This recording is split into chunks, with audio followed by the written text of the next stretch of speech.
Carol, why don't you give us your name and where was the location that you were born? My name is Carol Elm. My maiden name, Skenador. I was born at home in Brown County on the original home site where my grandma and grandpa lived. My parents are Loretta F. Webster, and my father was Willard Roland Skenador. What was the you talked about the location where you were born at the original home site. Tell me where that would be for people that don't know the location. It's on the corner of Adam and Overland Road in Brown County. West De Pere would be the address. Okay. So that's where we would find it then, on that corner. Yes. That would be like the northwest corner? Yes. Or northeast corner? South. Oh, south. It would be south of Oneida. Okay. Okay. And we didn't get a date of birth. Yes, and the date of birth. November 14th, 1938. Okay. I was born at home So in that time. All right, so you must have had did you have a doctor or a midwife? Dr. Hill. Dr. Hill. Dr. Rosa. Delivered, okay. All right. All right, now you gave us the names of your mother and father, and give us the names of the rest of your family. My grandparents are Mary and Elijah Skenador on my mother's side, and on my dad's side was Willard and Melissa Skenador. And she was a Green before her maiden name was Green. Now, and your brothers and sisters? My brothers and sisters, I had one brother, Kenneth L. Skenador. He passed away in 1986. And I have one sister, Gloria Webster Lucis, who lives in Milwaukee. Now, where are you in the group of the three? Are you the oldest, or In the middle. in the middle? Okay. Okay. Now, tell me about your grandparents. Did you know your grandparents? No, my grandfather died in about 1930, and my grandmother passed away in 1954 about. And on my father's side was Melissa Green Skenador and Willard Skenador. And they were Willard was the father of Willard's father was Solomon Skenador, and my mother's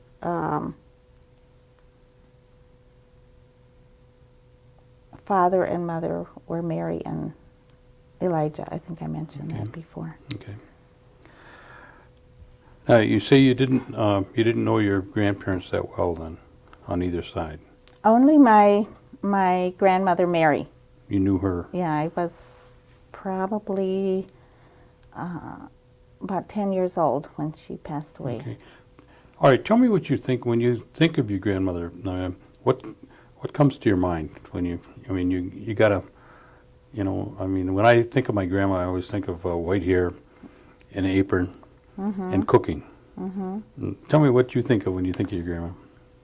I remember her as always being at home and cooking, or I remember her as drying pumpkins. I can remember slicing them up and hanging them over the old iron wood kitchen stove. And she only spoke Oneida, so at the time, I can't remember of me speaking it, but my mother said I spoke, the Oneida language up to probably like when she was alive, about 8 or 9 years old. Okay. And we always had to translate for her. So we would do that if somebody came, and she needed to know what was going on. But I almost think she probably could understand, English a little bit. Yeah, I remember her as just being around the house and kind of grandma type. What church did your grandma belong to? Holy Apostles in Oneida, and the whole family went there. Mm-hmm. Okay. All right, now let's talk about your mother and father. Tell me what you think of when you think of your father. Was he a big man, or small, or heavy, or light, or? Well, my father, I don't remember him at all until later in life when I got married, and then he spent a lot of time with us. But when I was my mother, I just remember as her. I was kind of being around and cooking and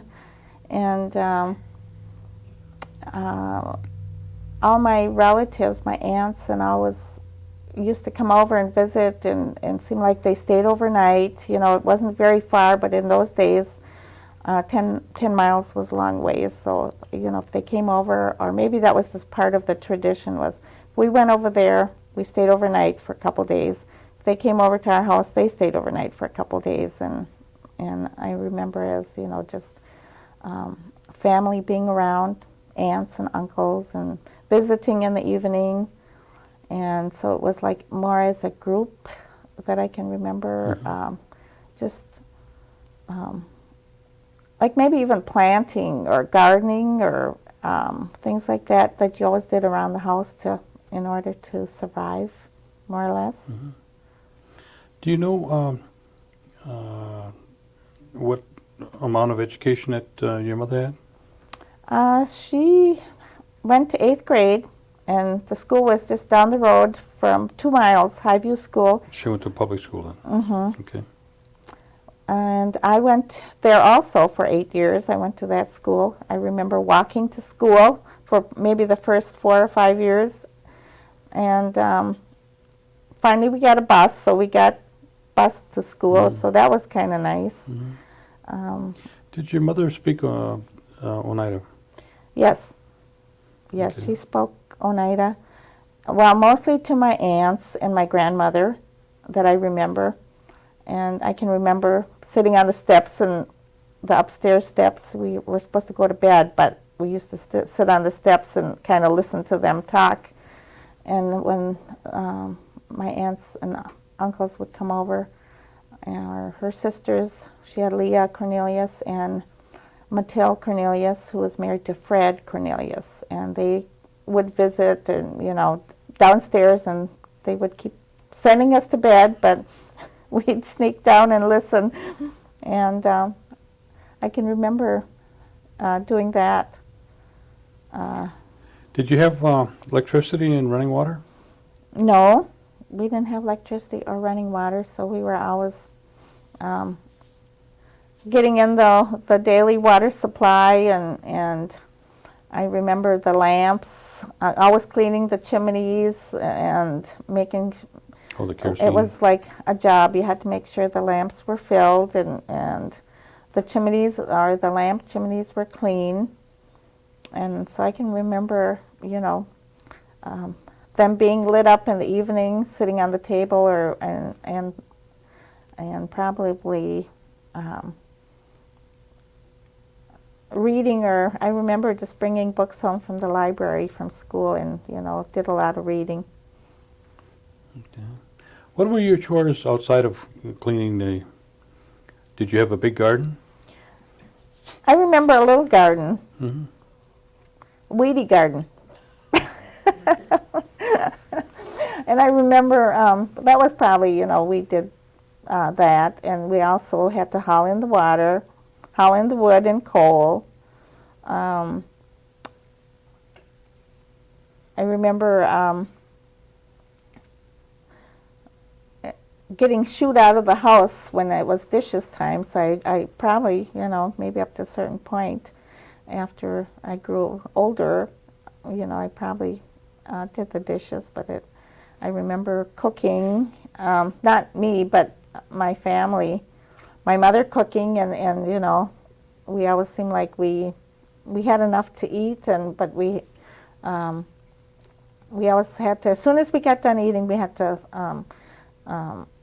sweep the floor and clean off the table, and the dishes were done. It seemed like that was done daily, every day. And What type of transportation did you have?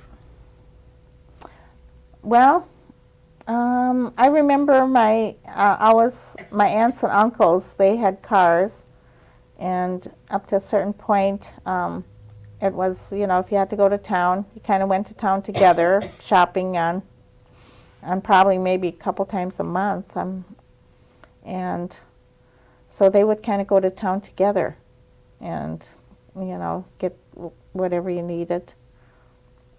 What about the location that you would go to? Would you go to Green Bay, De Pere? De Pere. De Pere? De Pere, and probably Schrader's store was, Mhm. I think the most convenient place that we got groceries. That was probably, De Pere was the main town. Mhm. Do you remember any of the stores that you might have went to in De Pere? I remember the Lee store if you needed shoes or other clothing.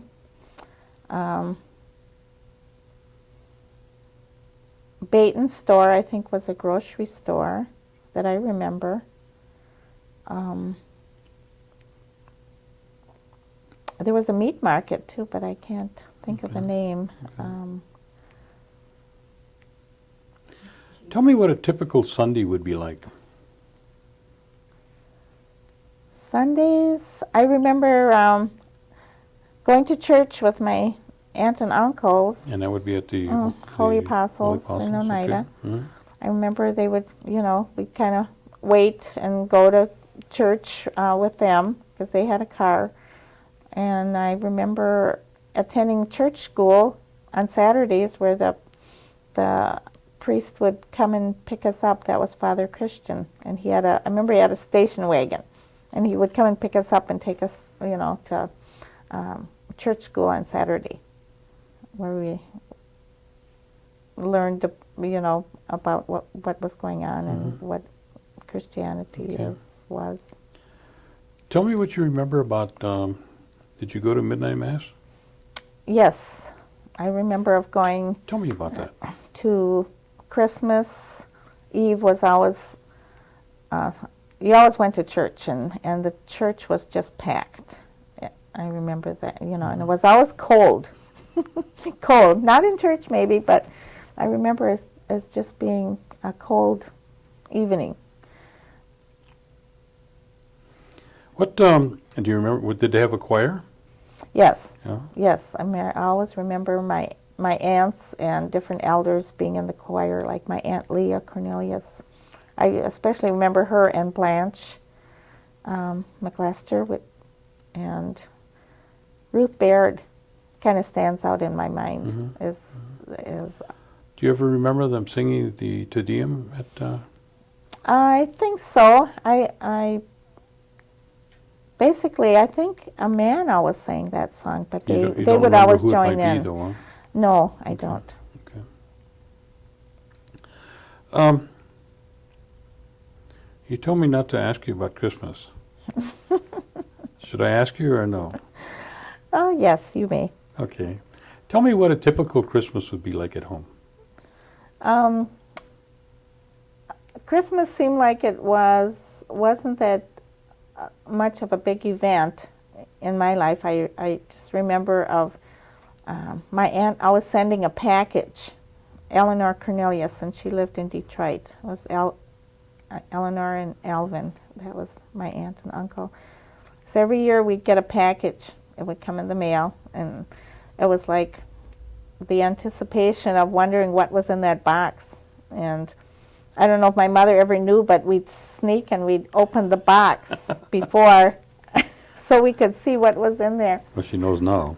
Yeah, she knows now. Okay. And then maybe we got one or two items. I just remember of one time I was probably maybe 6 or in through there. I wanted a rocking horse for Christmas. So I couldn't figure out, when I got my horse, but it wasn't a rocking horse, it was a little horse with wheels on, and I remember it being little, and I couldn't figure out how Santa Claus got this through the chimney, because the chimney hole was like that big. And that was one time I kind of stands out in my mind. Mm-hmm. And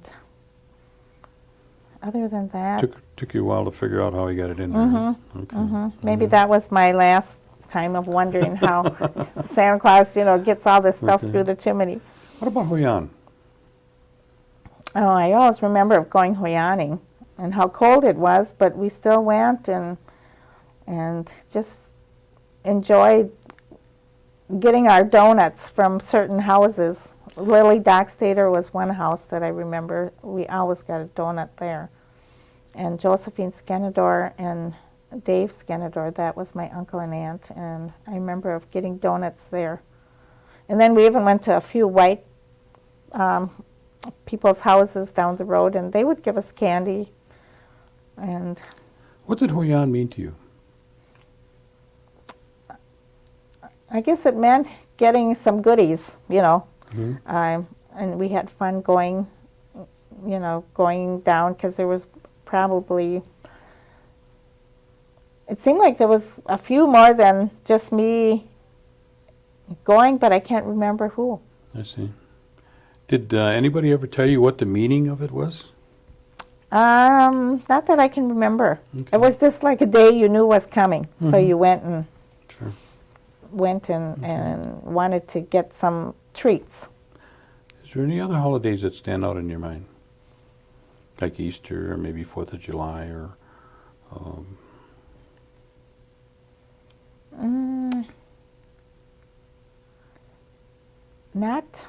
Not that I can think of. I guess maybe just the meals, eating maybe. Mhm. The dinner, or I can remember chicken dinners.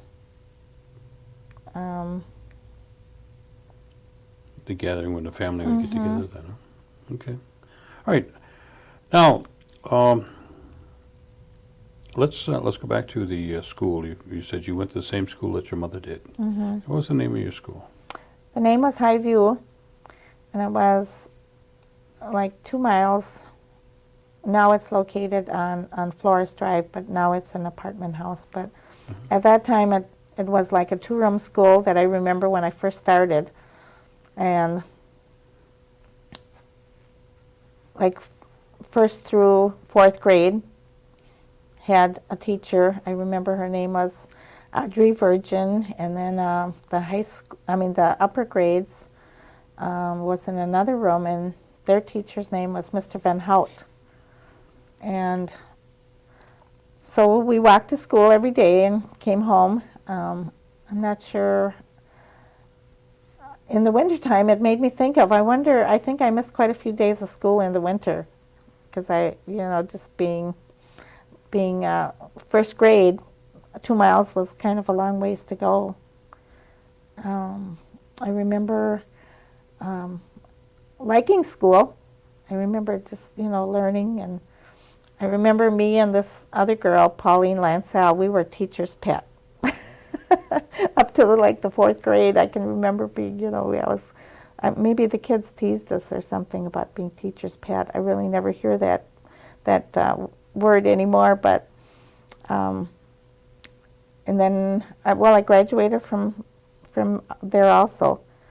But I remember I didn't go to my graduation. I just got my diploma in the mail, and probably because we didn't have a way to get there. How many kids would you say were going to school at the time?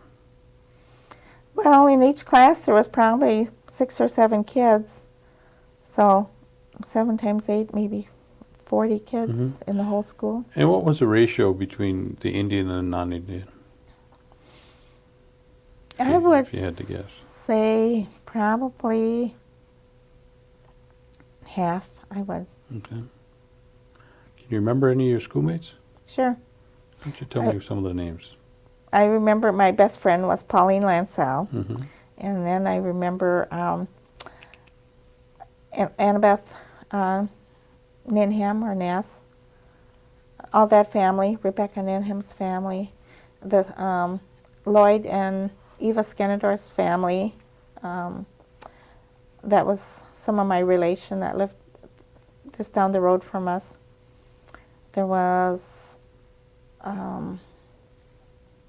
the Smith family, which was Winnie Howard's family now. I remember the Skenedor family, Lester and Rose Skenedor, all their children.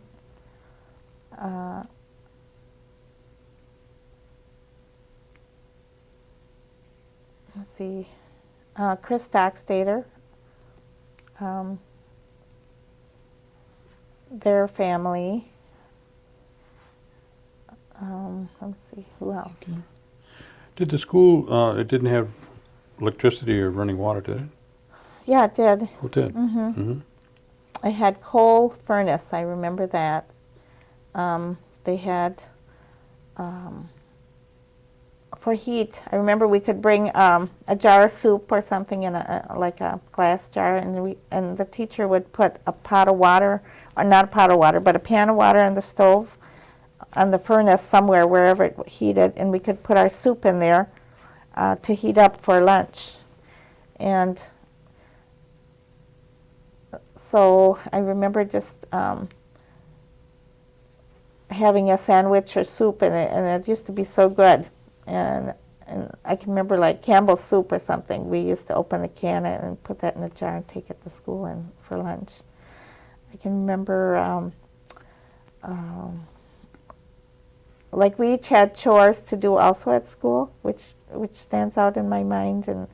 And so a certain day or a certain week, maybe two of us had to sweep the stairs and the hallway down and the basement. So it was like little chores, you know, that we had to do at school too, besides the school day.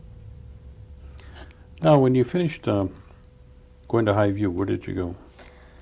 I went to Washington Junior High School in Green Bay for 1 year, and the bus picked us up. That was kind of like in my area. Most of the kids went to Green Bay, and the bus picked us up and brought us home. And then the next year I went to West De Pere for 3 years, and I graduated from West De Pere in 1957. Can you tell me why,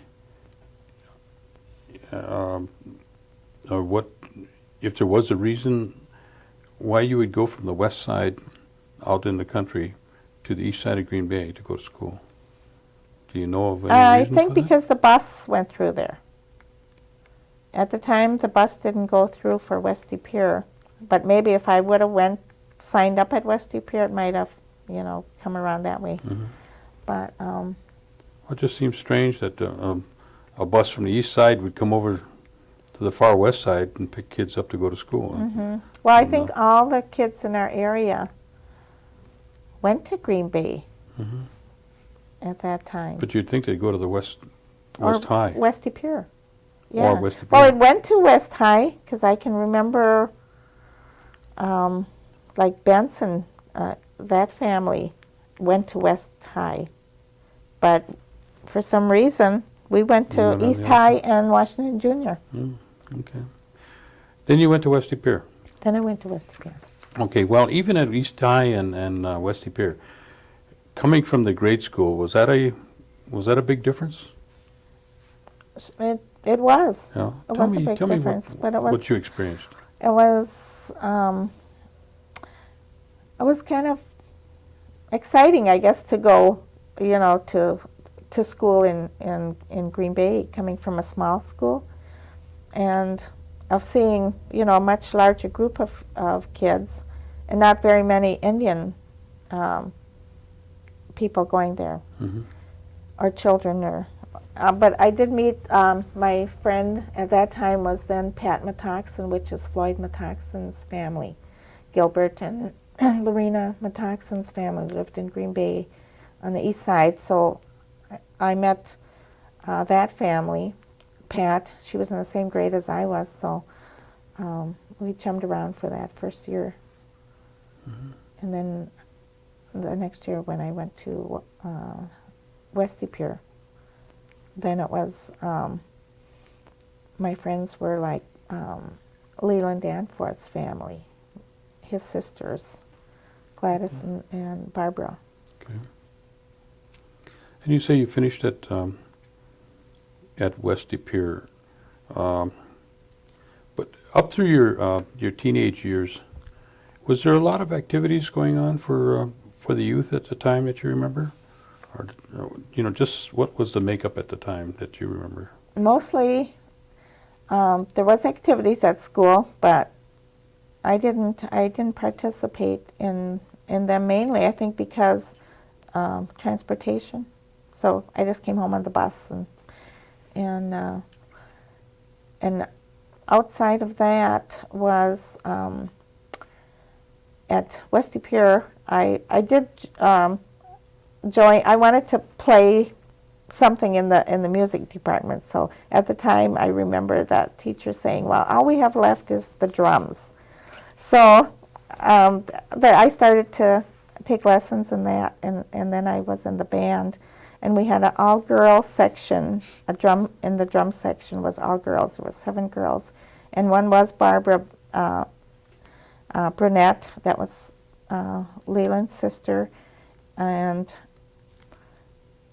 she's a Benson now. So we were like in that section of the band, so we just had a great time from sophomore through high school.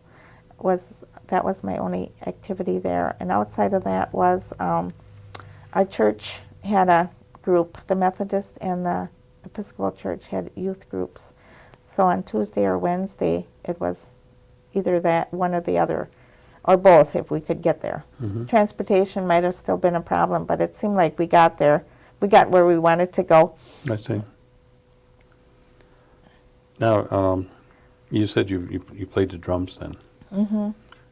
Did you carry that on afterwards, or did you just play during the high school years? Just during the high school. Okay, you've never followed it up after that? No. Just one time, Oneida tried, they started a little band, and I remember we did a little march in Seymour at a parade or something, and that was the only Okay. only time. Okay. Let's go back a little bit to the when you're at home, and if somebody got sick, you would rely on getting a hold of Dr. Hill. Is that it? Yes. Okay. Was there any kind of did anybody in the family do any kind of gathering of medicines or anything, just for home use at all that you can remember? Yes, I remember 3 main ones. One was wormwood. One was what? Wormwood. Okay. That was the killer cure medicine. It was a very bitter medicine, but I remember my mother making it, and we had to drink at least a half a cup, and it was as warm to the taste as you could handle. Mm-hmm. And the other one was catnip, which was a milder drink, and that was for stomach upsets. And number 6, which was another medicine. And mostly we drank those when we were sick, and just plain tea and toast. Black burnt toast was another one. That was supposed to be good for the upset stomach. I see. And those 3 I remember. Now, did anybody teach you to gather those and keep them and use them? Well, I guess it just kind of grew on us. So you learned how to do that then? Mm-hmm. Do you still practice that? Yes, I do. You do, okay. More so now. Okay. All right. Was there anybody within your family that did any kind of crafts, like basket making, or maybe rug weaving, or quilting, or lace making, or anything like that? Do you remember? Not that I remember. No. Okay. I wanted to mention too about with the plants was the wild greens that we always picked in the spring, and that was one like we went and picked the buttercups, and we went and picked the next one might have been pigweed or lamb's quarters, and we always picked them, and they were always so good when we cleaned them and washed them and steamed them, ate them like spinach. Now, did you do this in your youth, or this is Yeah. something recent? Yes, from When you were young, yes, up to from today that you, small kids. I remember Okay. going out and picking those every spring. and this is what your parents taught you, Yes. and your aunts and uncles. Yes, Mm-hmm. Okay. mainly my mother would, and my grandma. That was one of the things, one of the first plants of the spring that you went out and got. Was any of your relation that you can remember involved in the tribal operations, tribal government, or anything like that? Not that I remember Okay. that part. Do you ever remember any of them when they were talking and you were listening? Did they ever talk about the New York claim? No, not. I can't. The only thing I can remember is the 52 cents, and I don't really know if I knew where that came from at that time until later. And you know where it came from now? I think so. Why don't you tell me your story of the 52 cents? I'm not sure if I really understood, I guess, about the land claims Mm-hmm. until lately, and I'm really not sure if I Well, where do you can think understand. where do you think the 52 cents comes from? What would you think it's for? Well, I guess I just kind of learned a little bit, and I'm not even sure if it had something to do with calico material, Mm-hmm. and they stopped giving us the calico material, and then it ended up that everybody got 52 cents. But you don't Instead- receive that anymore, though. And you don't know why you don't receive it. No, I guess it kind of went into the trust department, or where Okay. now they're making little per capita payments. Mm-hmm. Okay. What about, tell me what you remember about the wakes. The wakes was one thing that I remember quite well. I remember when my grandmother passed away, and they came and sang at the house for, I'm not sure if it was one night, and then I had a couple uncles that I remember, and for some reason they, instead of bringing them to their house, they brought the bodies to my grandma's house, where I grew up, my mother grew up, and this original homestead is still there. Mm-hmm. And I just remember them singing all night, and food, and lots of people kind of milling around. Mostly family, I guess, and probably the singers. My aunts and uncles and family. That's mainly Okay. what I remember about that. All right. All right, now let's go back to finishing up at Westy Pier. Where did we go then? Well, Westy Pier graduated in 1957, and I remember kind of looking for a job, and but transportation again was always the problem. So I remember just working trying to work or trying to find a way to work, and that was kind of hard. I got married in 1959. I met my husband, Clayton Elm, in probably 57 and through there 58, and we got married in 59. We had 5 children, and so I still raised my family part in Chicago and Milwaukee, and then we moved back to Oneida in 1965. All right, why don't you give us the names of your children? The names of my children are Clayton Elm. There was Douglas, Paul, Kurt, and Sherry. Okay. Now, how many grandchildren do you have? I got 7 grandchildren and 4 girls and 3 boys. Well, that's a house load. Mm-hmm. Okay. All right. Now, you say once you got married, you moved to. Did you move to Chicago? Moved to Chicago. Okay. And you were down there for a few years. No, we were down there very short, about 4 months. Oh, okay.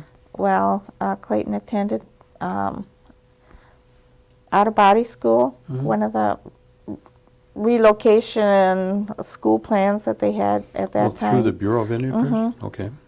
And I remember going down there, which was probably my first trip out of Wisconsin. It must have been a cultural experience. I think it was. I can only think of going down there on a train, probably with a couple suitcases, and somebody meeting us there and taking us to find an apartment. And we had 1 child at the time, Clayton. He was like a year old. And so getting the few things that we needed to start, and I remember the rent was $16 a week. And it was just a small apartment.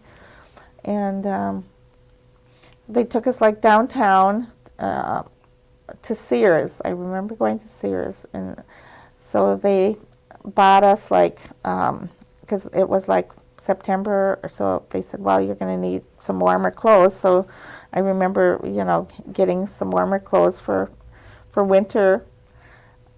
But all I can remember is jackets. So I'm not sure if that was it and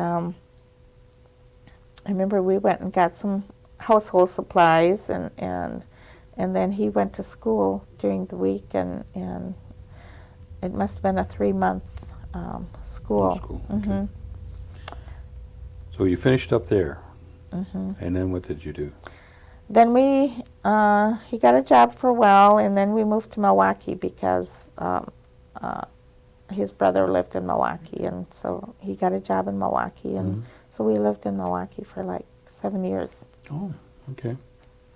And then you raised your family there. Yes. Did you just stay home, or did you work outside? No, I stayed home. I tried to work, but it seemed like, I guess, my family was more important than work. And I remember my sister coming up to Milwaukee and living with us and getting a job up there. And so I had a sitter for a little while, but it was like, oh, I don't want to do that. I think I wanted to stay home and take care of the kids. So then you moved back from Milwaukee to Oneida?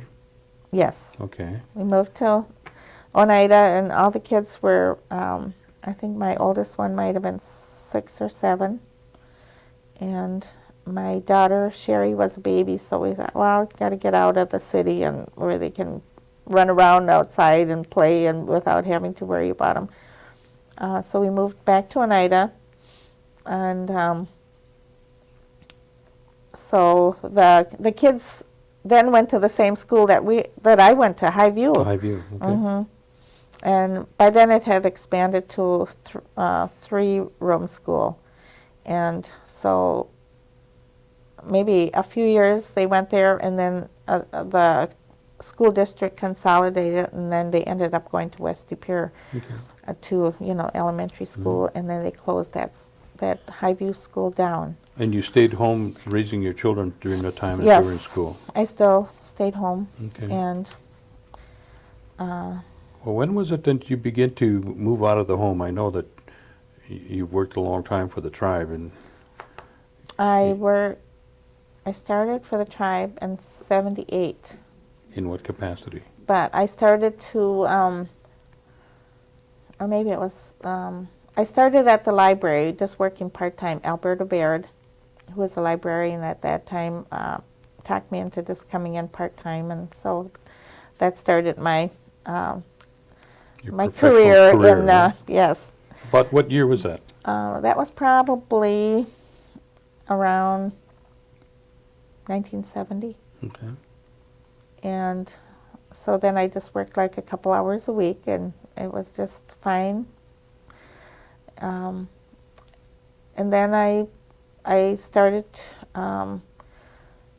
to later just look around for something with a few more hours, and I started to work for the Brown County Extension, and I worked for them for 2 years, and then Ruby White at that time was What did you do at the extension? What kind of? I worked in the food and nutrition program. Okay. It was a community outreach program Mm-hmm. where I could come into Oneida and teach youth groups about nutrition, and I could go, whoever would let me into their homes, I could bring them recipes. We could talk about anything to do with household, for mothers, recipes, food, nutrition, any kind of information, with the home. Mm-hmm. And I did that for 2 years.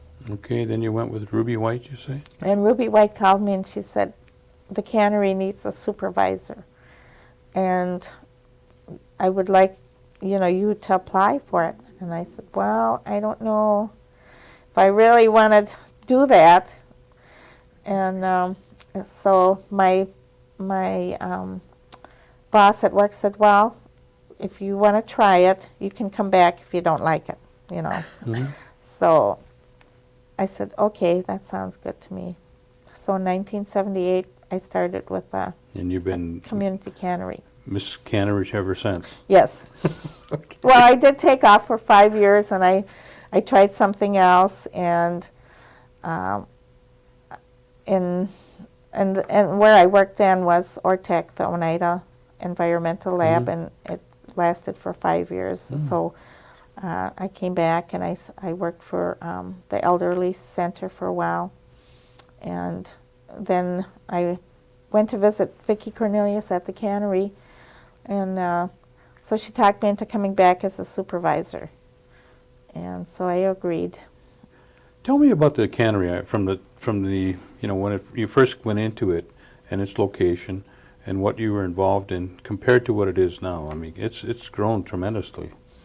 Well, I started in 1978, and I worked with Wilma Green for about 5 years, and it was more for community to come in and learn how to can and use the cannery and can up foods for their own use, mostly because in 1978 there was still people in need of food, and I believe there was a food program going, but they thought, well, they could can up more nutritious food and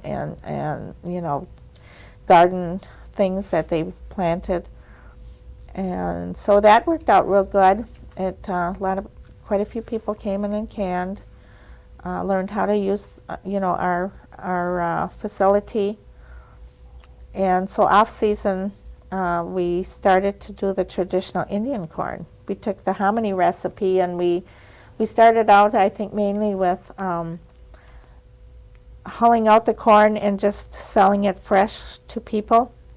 And then we looked into, well, maybe we can can it up And so we started to can it up, and well, that went real well. And so we talked about doing the traditional Indian cornbread, kanastohal, and so we got we had some good elderly teachers in Oneida, which was Sarah Skenador and I think Margaret Korn, and so they showed us how to do it, and so we started to do that on holidays only, Christmas and Thanksgiving. So we learned how to make the cornbread, and we just kind of fell into other things, food items Such as?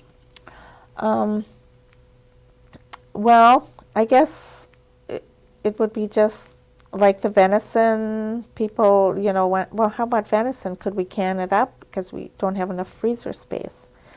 So we got recipes. We got a lot of help from Extension. We went through a training period in Muncie, Indiana that, they told us all the food safety of canning and how to do it and why. And so that was helped us in whatever food items came up that people wanted to can.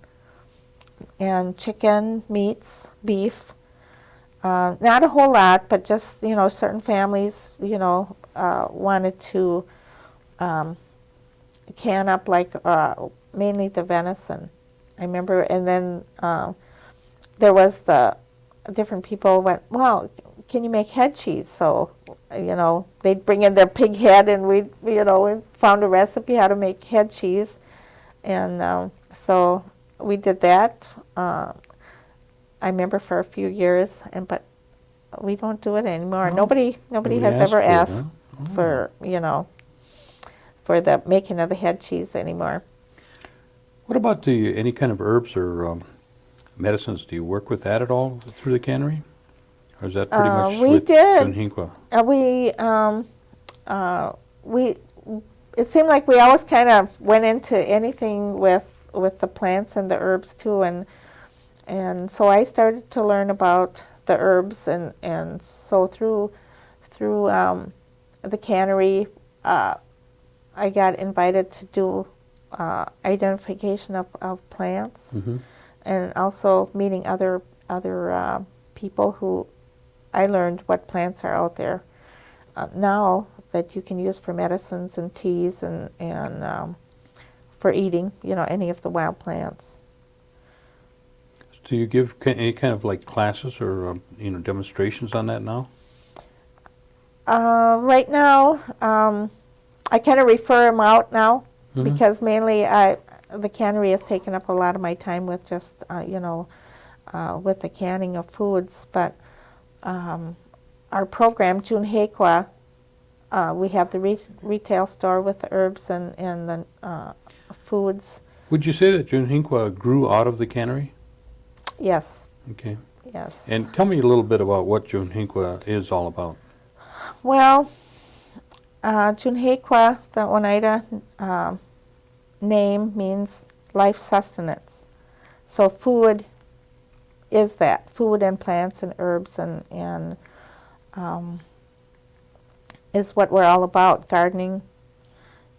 And so that evolved into what Junhinqua is now, is one portion is the gardening department. The other portion is the retail store and all their things that they sell out of there, which is what we can up that's excess from the apple orchard, applesauce, and which we make with no sugar, the apple chips, which are dried apples, apple butter, which is another food that's more or less like a traditional food because around this area was a lot of apples and apple orchard, that people could get their fruit from. And then there's us, the cannery, who, cans it up and preserves it. So now it has grown from what was 2 people to 13 people. And I think it's going very well. People call from all over the United States, can you send some corn out? So our traditional Indian corn, we have it dried. We have it hulled and dried, which sells real good.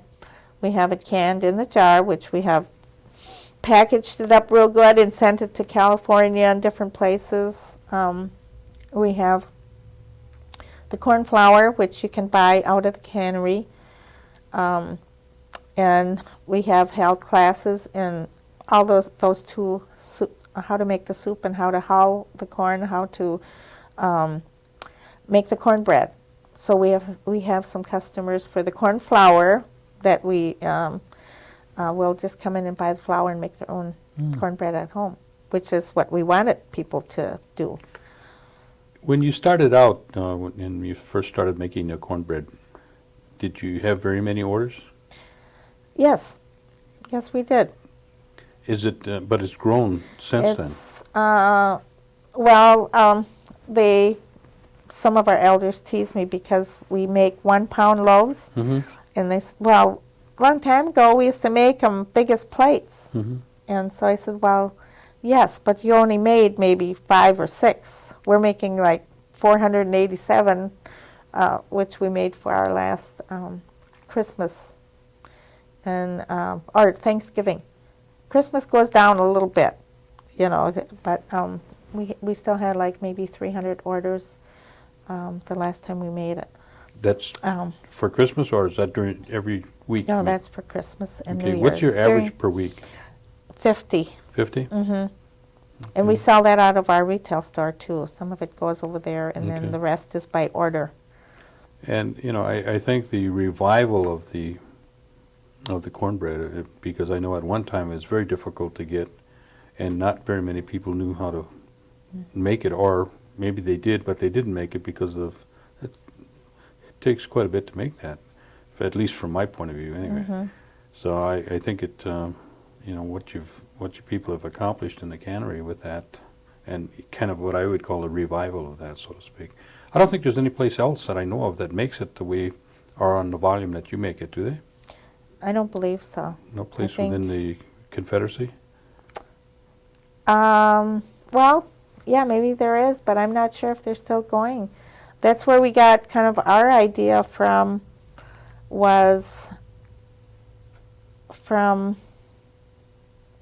but they weren't Oneidas, they were Chippewa, I Oh, think. Chippewa?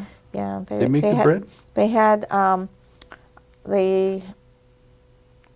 a factory or in Canada, and so through our meeting people from Southwell, Canada, our Oneida people down there, they said, well, why don't you go see this place? Well, in fact, I guess I even had a part in that. Was they had a small community in Canada, and so they invited me up there to show them how we hulled out our corn.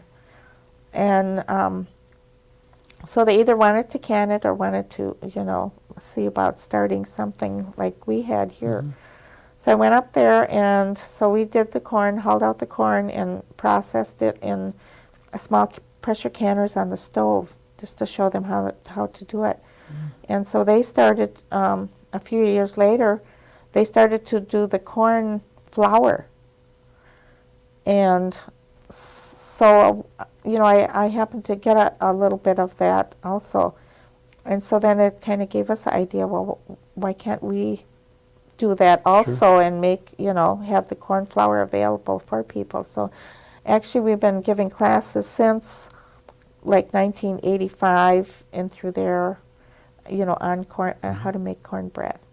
Now, you're still working full-time at the cannery now? Yes, Okay, and more. all right. Do you have any other hobbies that you do?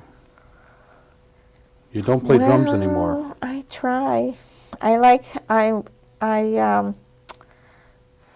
wanted to do beadwork, so I did a little bit of that, and And so I got, right now I'm doing raised beadwork, which is a little easier and faster to do because the beads are a little bit bigger. Mm-hmm.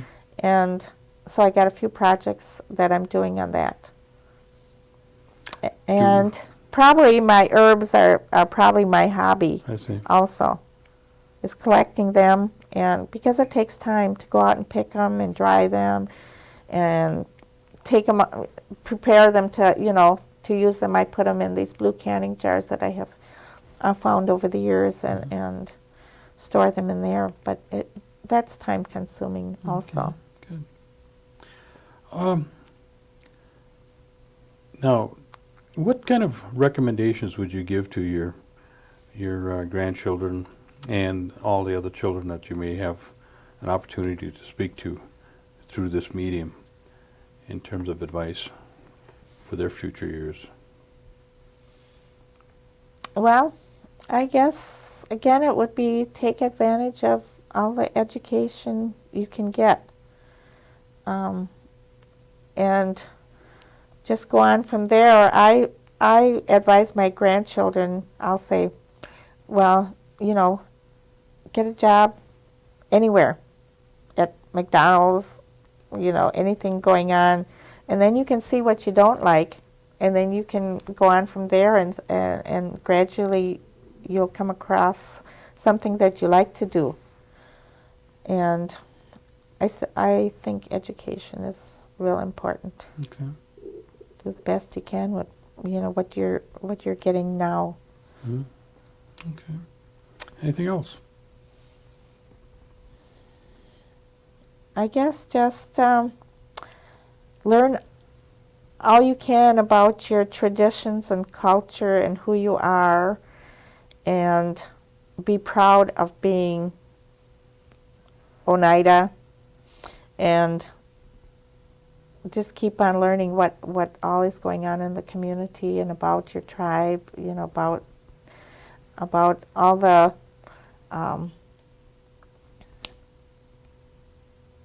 even the politics. Learn that so that, you know, you can continue to know what's going on and contribute whatever you can, no matter how young you are, to your Or how tribal, old you are. or how old you are. Yes. Yes. Okay. Well, you passed the test. Nothing to it, was it? I don't know.